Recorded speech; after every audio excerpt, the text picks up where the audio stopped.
বাড়িতে এরকম দু একজন মেম্বার থেকেই থাকে যারা কিনা এই শীতে একদম পিঠে খেতে পছন্দ করে না। একবার এইভাবে বানিয়ে দেখো, আরও দুটো চেয়ে খাবে।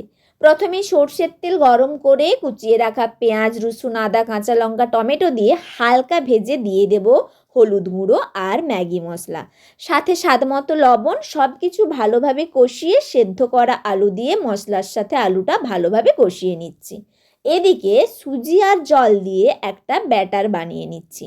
এর সাথে অ্যাড করব পরিমাণ মতো ময়দা আর স্বাদ মতো লবণ। একটা ফ্রাইং প্যানে অল্প রিফাইন তেল ব্রাশ করে চামচের সাহায্যে ছোট ছোট পাটিসাপটার মতন করে দিয়ে দেব মশলা মাখানো আলু।